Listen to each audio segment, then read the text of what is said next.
Good morning. Here I'm back with another topic, and in this class we are going to start the third chapter from Honeysuckle textbook, and the name of this chapter is Taro's Reward, which is a Japanese story and very famous story among the readers. And this story is tell about a boy who is very loving and dutiful for his parents, and he loves his parents a lot. One day he got the unexpected help from someone, and how get he help from human, from animals, from a mysterious personality or a superstitious or a supernatural power. Everything we will be discussed after the completion of this chapter. So let's be start. Before you read, this is a story about a thoughtful and loving son. He works hard to fulfill his parents' wishes and gets some unexpected help.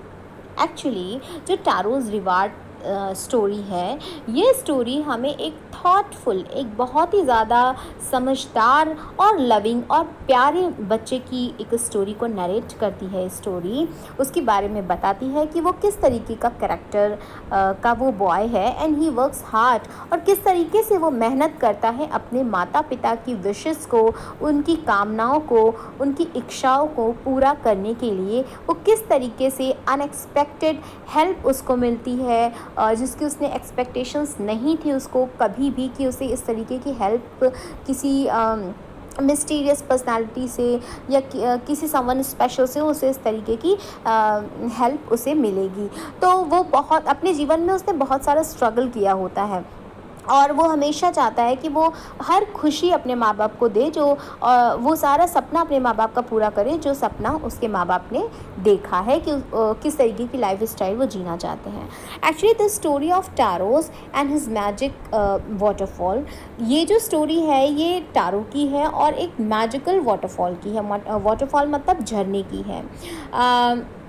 जब tarot पहुंचता है एक empire of Japan में, and he sent the young would cutter, the rewarded him the 20। और जब वहाँ के जो राजा थे, एम्पायर ऑफ जापान थे, वो जब पहुँचते हैं टारो के पास तो देखते हैं कि कितना ईमानदार एक वुड कटर एक लकड़हारा किस तरीके से लकड़ी को काट रहा है, और किस तरीके से वो मेहनत से काम कर रहा है, कितना ईमानदार है वो।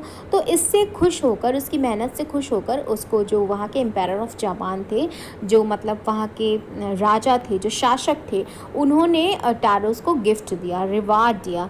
Then he name the most beautiful fountain in the city after the tarot.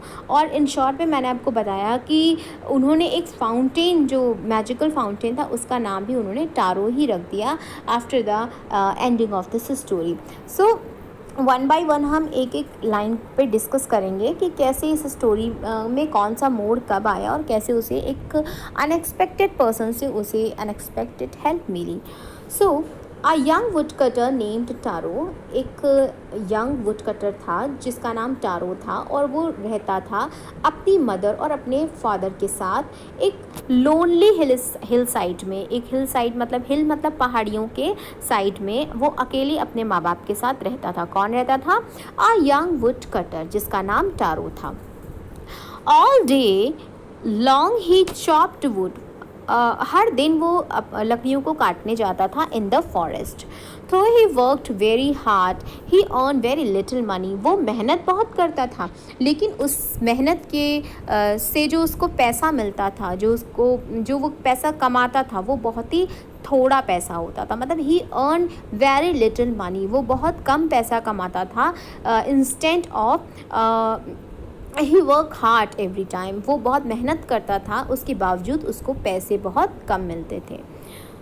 This made him sad, एक यही बात थी जो टारो को बहुत डिस्टर्ब कर रही थी कि इतने कम पैसों में वो अपने माँ बाप के सपने को या इच्छा को कैसे पूरा कर पाएगा, क्योंकि उसे बहुत मेहनत करनी पड़ती है, नो डाउट। लेकिन उसके इंस्टेड में या उसके बिहाफ पे जो पैसे उसको मिलते हैं, जो वो अर्निंग करता है, ये बहुत ही कम पैसे हैं, और इतने कम पैसों में वो अपने माँ बाप की इच्छाओं को, उनकी विशेस को फुलफिल कैसे कर पाएगा, ये उसे कुछ भी समझ में नहीं आ रहा था। That's why he always disturb at all the time. And he was thoughtful, चूँकि वो बहुत सोचता था, बहुत विचार करता था.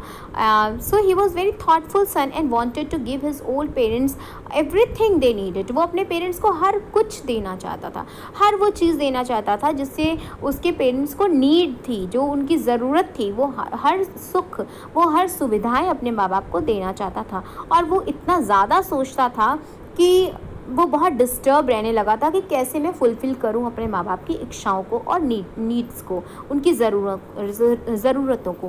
One evening when Taro and his parents was sitting in a corner of their hut a strong wind began to blow. एक दिन, एक शाम को, टारो और उसके माँ बाप एक कॉर्नर पे बैठे थे अपनी झोपड़ी के. अ स्ट्रॉन्ग विंड, बहुत ही तेज़ हवा चल रही थी. और ब्लो मतलब हवा जो थी, विंड बिगन टू ब्लो, चलना स्टार्ट हो गई थी, हवा बहना स्टार्ट हो गई थी. It whistled through the cracks of the hut and everyone felt very cold. अब चूँकि उस टाइम जो सीज़न था वो विंटर का था, तो इतनी तेज़ हवा चल रही थी कि जो सबकी हट थी, सबकी झोपड़ियाँ थी, वो भी मतलब उड़ने लगी थी. वो जो छप्पर से ढकी हुई होती है ना, कवर्ड होती है जो थ्रस से, और जो आपके जो भी मटेरियल होता है हट को कवर्ड करने के लिए, वो सारा मटेरियल इधर उधर उड़ उड़ के जा रहा था. Because of the heavily waving of the air, जो उसका हवा का जो झोंका था, जो ब्लोइंग सिचुएशन थी, उसके थ्रू उनकी सारी हर्ट्स डिस्टर्ब हो रही थी और जो ठंडी हवाएं थी वो सारी अंदर आ रही थी. सडनली टारो's फादर सेड, तुरंत ही टारो के फादर ने कहा, आई विश, मेरी इच्छा है, I had a cup of सेके, मुझे एक सेके चाहिए. मतलब मुझे एक काढ़ा चाहिए. काढ़ा जानते हो ना, जो घर पे हम लोगों ने कोरोना के टाइम बहुत काढ़ा पिया है, तो वही काढ़ा. तो एक उनके फादर को चूँकि ठंड लग रही थी, तो उन्होंने ये इच्छा जाहिर की. In that time he express his wishes in front of the Taro's, कि आई विश, मेरी इच्छा है कि काश मुझे एक कप सेके मिल जाए, एक कप मुझे काढ़ा मिल जाए. इट वुड वार्म मी, ये मुझे गर्माहट प्रदान करेगा, मुझे गर्मी प्रदान करेगा. And do my old heart good, और मेरा जो बूढ़ा हृदय है वो भी काम करना बहुत अच्छे से चालू कर देगा अगर मुझे ये सेके मिल जाए.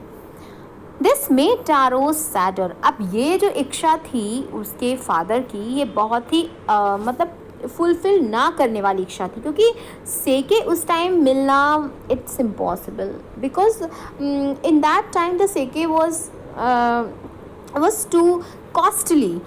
So how would he take a sake for his parents? So all the time he was very disturbed and surrounded by many thoughtful reasons कि कैसे मैं यहाँ पर सेके लाऊँ अपने फादर के लिए. तो many types of ideas always surrounded to him and this made Taro sadder. और यही एक रीज़न था कि टारो जो था वो सैडर हो गया था, बहुत दुखी हो गया था. देन एवर मतलब इतना दुखी वो कभी नहीं हुआ था. देन मतलब कंपैरिजन हो रहा है, हो रहा है कंडीशन का, सिचुएशन का. कौन सी सिचुएशन? प्रेजेंट टाइम की सिचुएशन और कंडीशन, और पहले की कंडीशन. मतलब वो डिस्टर्ब तो रहता था कि वो अपने पेरेंट्स की इच्छाओं को पूरा कर सके, लेकिन इतना डिस्टर्ब कभी नहीं रहता था जितना डिस्टर्ब अपने फादर की इस विश को सुनकर उसे वो डिस्टर्ब होने लगा.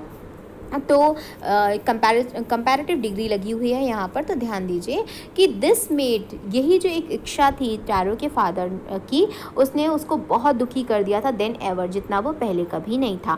For the heart warming drink called the sake was very expensive because of that, कि जो हार्ट को प्रोटेक्ट करता है, जो बहुत ही गर्माहट प्रदान करता है, ऐसा ड्रिंक जिसको हम काढ़ा कहते हैं, ये बहुत ही एक्सपेंसिव, बहुत ही महंगा मिलता है. How do I earn more money, इतना पैसा मैं कहाँ से कमाऊँ? He asked himself many questions, उसने खुद से बहुत सारे क्वेश्चंस किए. How do I get a little sake, मैं कैसे एक छोटे से अमाउंट में, एक छोटे से कप में एक सेके ला पाऊँ अपने पेरेंट के लिए या अपने पुअर फादर के लिए. He decide to work harder than before, उसने कहा अब मैं पहले से ज़्यादा मेहनत करूँगा सेके को लेने के लिए, कि मैं सेके को ख़रीदने के लिए मेरे पास सफिशेंट अमाउंट हो जाए. Next morning, Taro jumped out the bed earlier than usual. The made his way to the forest. Next morning, Taro जो था वो अपने बेड से बहुत जल्दी कूदकर एकदम तैयार हो गया, रेडी हो गया। किसके लिए? कि अब मैं वे टू द फॉरेस्ट मतलब जंगल के रास्ते जाने के लिए वो एकदम तैयार हो गया था। ही चॉप्ड एंड कट, उसने लकड़ियाँ काटी और चॉप्ड की। चॉप्ड एंड कट, वो और लकड़ियाँ काट रहा था, चॉप्ड कर रहा था।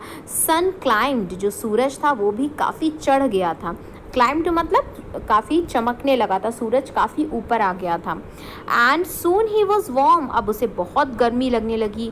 And that he had to take off the jacket, उसने अपनी जैकेट को उतार दिया। His mouth was too dry, उसका जो मुँह था, माउथ था, वो बहुत सूख रहा था for the water. And his face was wet, उसका जो फेस था वो वेट था, गीला था। वेट मतलब गीला था। विद द स्वेट, पसीने से गीला था।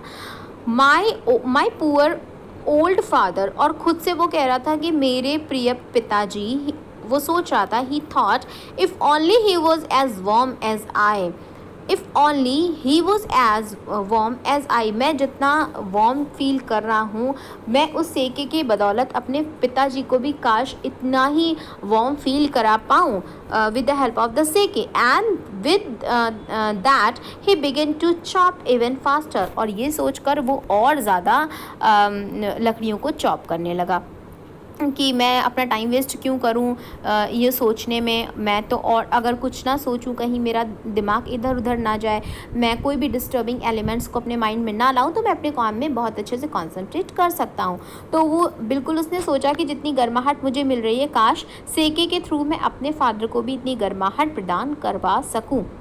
And with he began to chop even a faster, और फिर से वो लकड़ी काटने लगा। थिंकिंग ऑफ एक्स्ट्रा मनी, और एक्स्ट्रा मनी को कमाने के लिए वो सोच रहा था, must earn to buy the sake to warm the old man's bone, उसने सोचा कि अपने बूढ़े पिता की हड्डियों को आराम देने के लिए उस सेके को खरीदना मेरे लिए बहुत ही इम्पॉर्टेंट, कंपलसरी एंड मस्ट है, क्योंकि वो मेरे पिता को खुशी के साथ साथ सेटिस्फैक्शन भी देगा और उनकी हेल्थ को भी इम्प्रूव करेगा।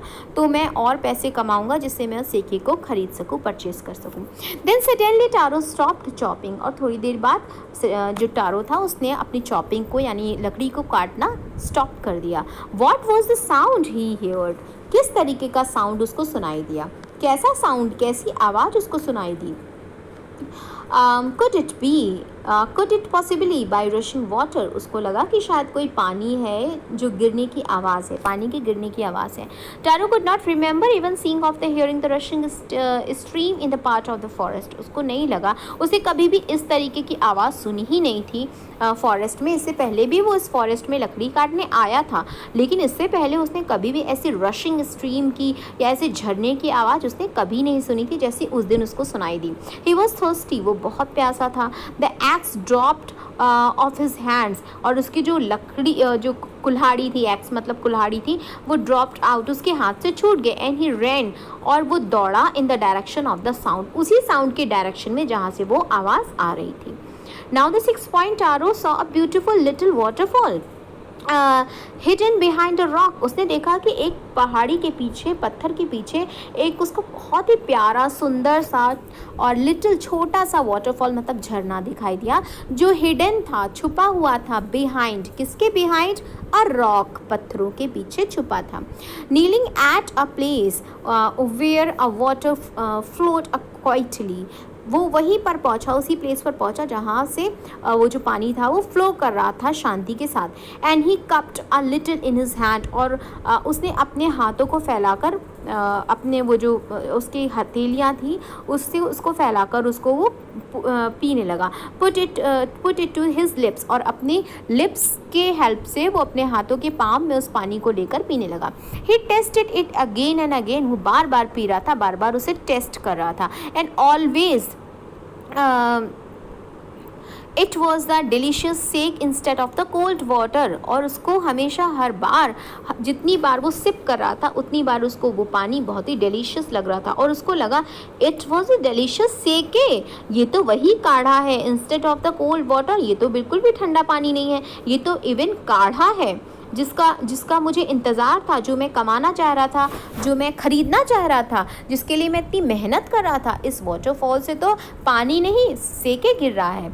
Tarot quickly filled the pitcher, pitcher मतलब घड़ा। टारो बहुत जल्दी से गया दौड़कर और उसने अपने पिक्चर्स को भर दिया। Field the picture he had with him and hurried home, और उसने अपने साथ अपने पिक्चर को लिया और तुरंत अपने घर की तरफ भागा। The old man was dilated with the सेके, अब जो ओल्ड मैन था यानी उसके फादर जो थे वो बहुत खुश हो गए थे सेके को पाकर। After only one swallow of the liquid of the stopped shivering and did a little dance in the middle of the floor, अब थोड़ा ही अमाउंट में उनको सेके मिला था लिक्विड में, एंड ही स्टॉप्ड शिवरिंग, और वो काँप रहे थे। शिवरिंग मतलब काँपना, वो उनकी कपकपाहट ख़त्म हो गई थी। एंड लिटिल डांस, और वो थोड़ा सा झूमने लगे, नाचने लगे, मतलब खुशी के मारे वो फूले नहीं समा रहे थे, और अपनी फ्लोर में अपनी ज़मीन पे ही वो छोटा सा मतलब ऐसी डायरेक्शन में जैसे ओल्ड मैन्स डांस करते हैं, झूमते हैं, वैसे वो एक्टिविटी दिखाने लगे। द आफ्टरनून, अब दोपहर हो गई। A neighbour stopped by for a visit. Taro's father politely offered a cup of a sake, अब जो आफ्टरनून में जो नेबर्स एक दूसरे के घर आते हैं वो एक दूसरे के घर आने लगे। So that afternoon a neighbour stopped by for a visit and Taro's father politely offer, अब जो टैरो के फादर थे वो सबको ऑफ़र करने लगे कि आइए, जो लोग उनके घर कभी नहीं आते थे उन लोगों को भी वो ऑफ़र करने लगे कि आइए, टैरो के फादर कि आइए मैं आपको सेके देखता हूँ, तो थोड़ा आप भी पीजिए तो आपको भी अच्छा फील होगा। The lady drank it greedily, एक लेडी ने इसको पिया बहुत ही greedily, and thank the old man, और ओल्ड मैन को धन्यवाद कहा। Then Taro told her to the story the magic waterfall, और टैरो ने वो मैजिकल स्टोरी, मैजिक वाटरफॉल यानी जादुई झरने की कहानी सबको सुनाई। Thanking them for the delicious drink, सब ने टारो को और उसके फादर और उसके पेरेंट्स मतलब उसकी मदर को सबको थैंकफुल ग्रेटिट्यूड उसको पे किया, और थैंकफुल हो गए सब लोग, उसको थैंक यू कहने लगे। थैंकिंग देम, उनको धन्यवाद देने के बाद of the delicious drink she left in a hurry, अब जो लेडी थी उसने वो ड्रिंक को छोड़ दिया। By the night fall he had spread the story throughout the whole village, और उसने ये कहानी इस पूरे गांव में फैला दी। रात भर में उसने इस मैजिकल वाटरफॉल की स्टोरी उस लेडी ने पूरे गांव में फैला दी।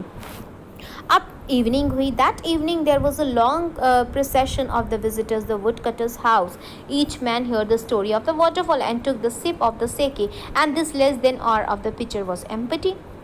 अब शाम हो गई और जिसको ये जादुई झरने की कहानी सुनाई थी वो सबके सब कहाँ पे आ रहे थे, टारो के घर आ रहे थे कि मुझे एक सिप पिला दो तो मुझे भी आराम मिल जाए, टेस्ट करना चाहते थे। अब धीरे धीरे करके सबने थोड़ा उसको चखा तो उसका जो घड़ा था वो खाली हो गया था टारो का। नेक्स्ट मॉर्निंग फिर टारो स्टार्ट किया अपना work even earlier than a morning before, और भी जल्दी उठा, जितना उस दिन मॉर्निंग उठा था उससे और भी पहले उठा। And he carried with him a largest picture, और अब कि वो बहुत ही बड़ा पिक्चर ले गया था अपने माँ बाप के लिए। For the instant the first of all, जितना वो पहले ले गया था उससे भी बड़ा पिक्चर, उससे भी बड़ा घड़ा ले गया था वाटरफॉल झरने के पास। When he reached it, और जैसे वो उस वाटरफॉल के पास पहुंचा, he found his a great surprise all the neighbors there, उसने देखा अरे मेरे तो सारे पड़ोसी इस झरने के पास खड़े हैं अपना पिक्चर लेके। They were carrying a pictures, वो अपना पिक्चर्स लिए हैं, कुछ लोग जार्स लिए हैं, कुछ अपनी बकेट्स लिए हैं, और जिसके हाथ में जो बर्तन आया वो उठाकर उस झरने की तरफ चले गए। Anything they could find to hold the magic sake, जिसमें मैजिक सेके को ले सकते, जिसमें जादुई काढ़े को ले सकते, वो हर बर्तन वो अपने साथ लेकर गए। Then one villager held his mouth under the waterfall to drink, and he drank again and again, and then shouted angrily, "Water! Nothing but water!" Others also tried, but there is no sake, only cold water. अब सारे लोग जब वो try करने लगे सेके को, पीने लगे, तो उनको लगा अरे ये तो ठंडा पानी है, इसमें तो सेके आ ही नहीं रहा है। इसका मतलब उस यंग वुड कटर ने हमें झूठी कहानी सुनाई। उसकी तो खैर नहीं। अब सब बहुत गुस्से में लाल पीले होने लगे। We have been tricked, shouted the villagers. अब जो विलेजर्स थे वो बहुत ज़्यादा गुस्सा करने लगे, शाउट करने लगे, चिल्लाने लगे, where is the Taro, Taro किधर है, let us down him to in this waterfall, इस वाटरफॉल में उसको लेकर आओ, उसको डुबाऊंगा मैं, ड्रॉन मतलब उसको डुबाऊंगा मैं इसी वाटरफॉल में, उसको लेकर आओ। But Taro had been wise enough to slip behind a rock, लेकिन टैरो जो था वो एक पत्थर के पीछे छुप के पूरी कहानी को देख रहा था। He saw how things were going, उसने हर एक चीज़ को देखा कि किस तरीके से चीज़ हुई। सबने ठंडा पानी पिया, ये कैसे हो सकता है। He was now here to be found, ऐसा कैसे हो सकता है कि मैंने तो सेके पिया था और मैं अपने माँ बाप के लिए सेके गया और लास्ट में मैंने इन लोग को सबको अपने पिक्चर्स से सेके दिया और लोगों ने भी उसको इंटेक किया। After that my pictures was empty, और फिर से मैं भरने आया तो देखा ये लोग यहाँ हैं, अब ये कैसे हो सकता है। Muttering their anger disappointed and muttering मतलब होता है स्पीकिंग अनक्लियरली, मतलब बुदबुदाते नहीं इस तरीके से लाइकली, तो वो ऐसे ही मन में बुदबुदाने लगा कि मतलब ऐसा कैसे हो सकता है, how it's possible, how can it possible, इस तरीके से वो बुदबुदाने लगा। The villagers left the place one by one, और कुछ देर बाद हर एक गांव वालों ने उस जगह को छोड़ दिया और वो अपने अपने घर चले गए।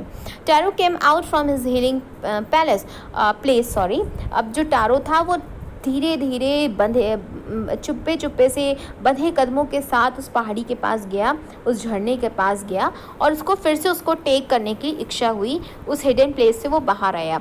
Tarot came out from the hidden place, जहाँ वो छुपा था उससे वो बाहर आया। वॉज इट ट्रू, क्या ये सच था। ही वॉन्डर्ड, वो बहुत आश्चर्यचकित था। Was the sake a dream, was the sake is a dream, क्या वो जो सेके था, वो जो काढ़ा था, वो क्या एक सपना था मेरा। Once more he caught a little liquid in his hand, फिर उसने अपने हाथ में उस थोड़े से अमाउंट में उस लिटिल लिक्विड को लिया और अपने लिप्स से उसको सक किया, फिर से उसको पिया। It was the same fine सेके, उसको फिर से वही कल वाला सेके मतलब टेस्ट में लगा। टू द थॉटफुल सन, और फिर वो सोचने लगा the magic waterfall gave the delicious सेके, कि क्या हो गया इन गाँव वासियों को, अच्छा खासा सेके तो ये वाटरफॉल दे रहा है, ये मैजिकल वाटरफॉल है और ये हमें तो फ्री में इतना डिलीशियस स्वादिष्ट सेके दे रहा है। To everyone else it gave only one water, only cold water, it gave only cold water, लेकिन ये मुझे तो सेके दे रहा है, तो गांव वालों को कोल्ड वाटर क्यों दे रहा है, आखिर ऐसा ये जो वाटरफॉल है ऐसा क्यों कर रहा है। The story of the Taro and his magic waterfall reach the empire of Japan, और ये जो स्टोरी थी टैरो की मैजिक वाटरफॉल की, ये स्टोरी एम्पायर ऑफ जापान मतलब जापान के राजा के पास चली गई, जनता वहाँ की ये पूरी स्टोरी जाके एम्पायर ऑफ जापान के पास बोल दी गई। He sent for the young would cutter, उसने भेजा यंग वुड कटर को बुला कर लाओ एंड मैं उसको पुरस्कृत करूँगा। And he decided to reward him 20 pieces of gold for having being so good and kind. उसने कहा कि इसका मतलब वो बहुत अच्छा है, बहुत ईमानदार है, बहुत दयालु है, इसलिए उसके एक जादुई एक अद्वितीय शक्ति उसकी सहायता कर रही है क्योंकि वो बहुत अच्छा है, उसमें कोई लालच नहीं है। फॉर दैट द रीज़न राजा ने अनाउंस किया कि उस यंग वुड कटर को मेरे पास लेके आओ, मैं उसे 20 पीसेस गोल्ड दूंगा इनाम के तौर पर। Then he name the most beautiful fountain in the city after Taro, अब उसके बाद से वो जो वाटरफॉल था उसका नाम टारो ही पड़ गया। And this is set the empire, और ये नाम जो था वो एम्पायर यानी वहाँ के राजा ने ही रखा। Was to encourage all the children, कि सारे बच्चों को जो और भी उस गाँव के बच्चे हैं जो ग्रो अप होंगे उनको भी पता चले कि किस तरीके से अपने पेरेंट्स की हमें रिस्पेक्ट करनी चाहिए, उनका आदर करना चाहिए, उनका सम्मान करना चाहिए। And always to try to fulfil the expectation, the desire, the wishes of the parents, and we just always trying to complete each wishes, each मतलब जो भी हम उसे फुलफिल कर सकते हैं, whatever we can fulfil the expectation and wishes of the parents, we must do it. Okay, so now it's going to end this chapter. After that I will be provide the PDF file of this chapter. In PDF file the word meaning, there are many types of the question answers, so you all be complete in your fair notebook. Okay, have a nice day and goodbye.